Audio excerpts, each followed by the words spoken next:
Volkan Blasavo, if you could only choose between personal training, right, getting touches personally and playing in games, or watching games, in terms of how you choose to get better, the answer becomes obviously apparent that it's personal training and playing which is going to help you develop your tactical and mental side of the game.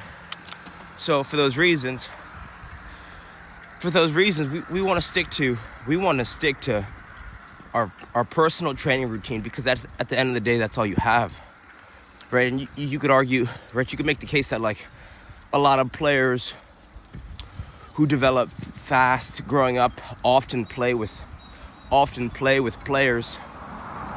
It's like kids playing in the neighborhood all day, every day for years at a time. Usually in poor regions, so they really don't have to take away time from anything else. The whole point is that some players develop in different ways. But the thing is, a lot of players don't have that option.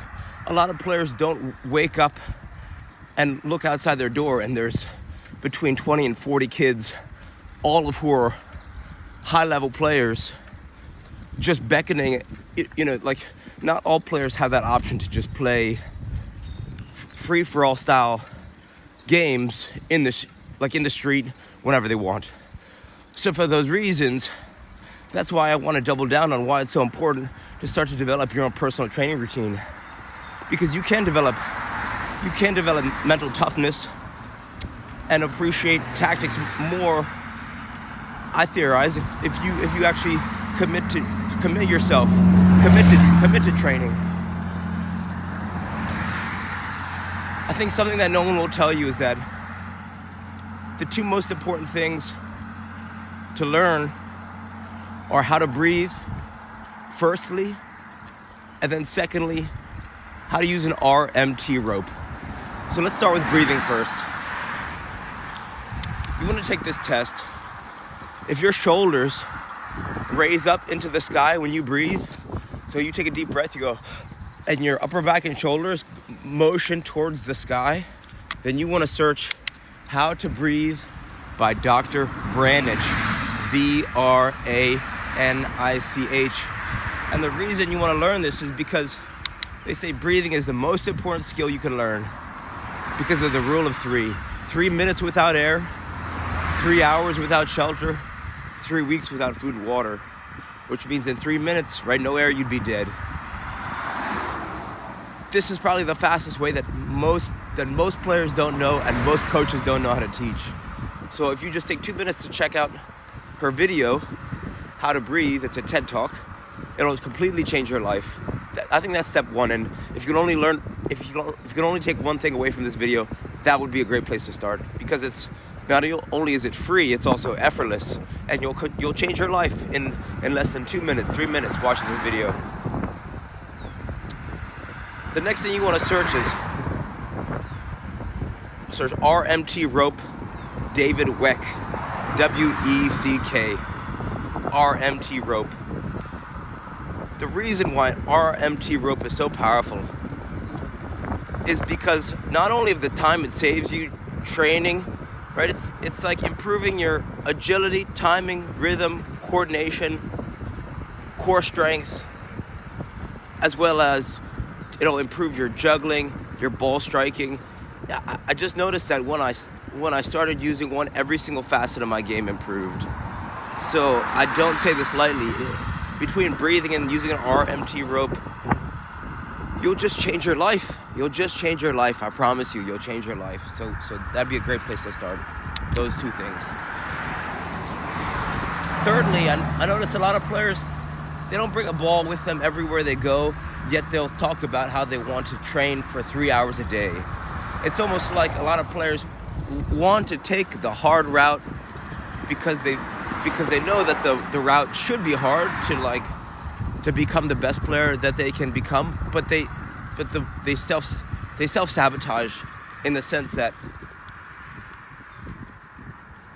they want to make it too hard in the beginning. You got to make it easy to start, right? They say make skills easy, make strength hard. Most players who want to level up their game don't invest 60 seconds a day developing a juggling or a dribbling habit, and yet they try and compensate for one day. It's like they try and cram a year's worth of training into a day, like 2 days before a tryout, 3 days before a tryout, and then are bummed out on themselves when they don't make the team, instead of changing their mindset to how can I get better every single day, starting with 60 seconds.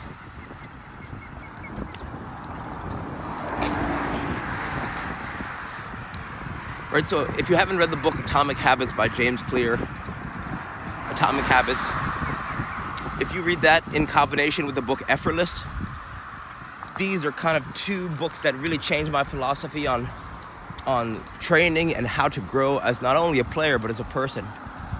So you'll notice as you start stacking habits and skills on top of each other, you start to chain them together. And if you do that in an effortless way, then you become so dangerous. You'll become so dangerous on the soccer field that it's almost unbelievable because it's imperceivable. People can't see your development since it's happening so slowly, but with consistency and time, you become a player that it just happens so naturally that it'll be a joy to watch your own personal progression. So check those books out if you got a library or got a couple bucks. I promise you they're worth the read. If we want to talk about, okay, so now let's talk about tools. There's a few tools that are not that expensive. I'm talking sub $50 that you can use for the rest of your life that will completely change the trajectory of your training. We talked about the arm T rope. There's a thing called an SKLZ Solo Kick Trainer. It's my favorite kick trainer because it's lightweight, it's portable, and it's cheap. So for those reasons, you could bring it everywhere you go. And if you could get 60 touches in 60 seconds with this thing, that means that if you're on the sideline, if you're at home watching TV, anywhere you go, you use this thing for 10 to 15 minutes, you can get close to 1,000 touches effortlessly. Clubs all over the world, they use this ball. They use kick trainers from AC Milan to Ajax to Sevilla. Wesley Sneijder talks about using one growing up. So this is not a novel idea.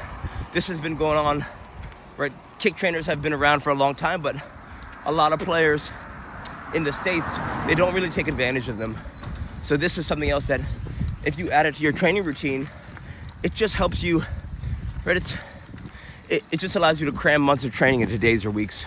So I definitely invest in one of those. For $26 on Amazon, they're hard to beat. They're hard to beat.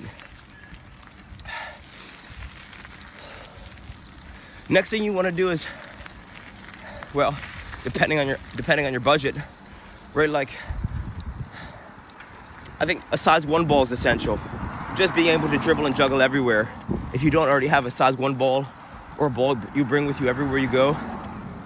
So bringing a size 1 and a tennis ball is essential because you could get more touches, make more mistakes, have more fun learning, right? So I'd give that a try. There's also something called it's a 2.2 pound medicine ball. And it's slightly heavier than it's actually significantly heavier than a soccer ball. But what you'll notice is when you alternate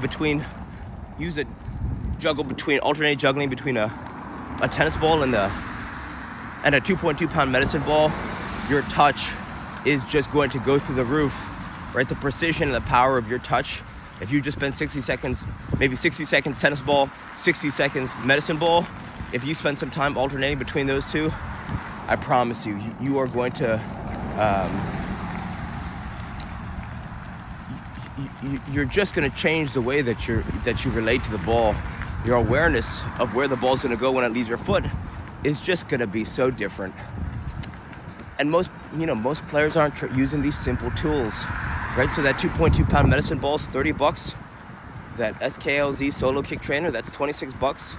right? So even just those two balls alone, and you call a size 1 ball $10 just so that you could dribble around. If you use those tools every single day maybe or maybe not in an effortless way, like maybe your training is structured or it's more free-for-all, like more laissez-faire, more relaxed, you can still, I mean, just bring it. You could spend, even if you don't put in extra work, let's say you get to practice 2 or 3 minutes earlier, 5 minutes earlier, 10 minutes earlier, and just get up on the ball, get out of your head, and get up on the juggle or the dribble. I promise you it'll start to change your life. So you could call this part 1 of whatever podcast, because this is just what I wish someone told me when I was younger. So hopefully some of these ideas help. Reach out with any questions. All right, thank you.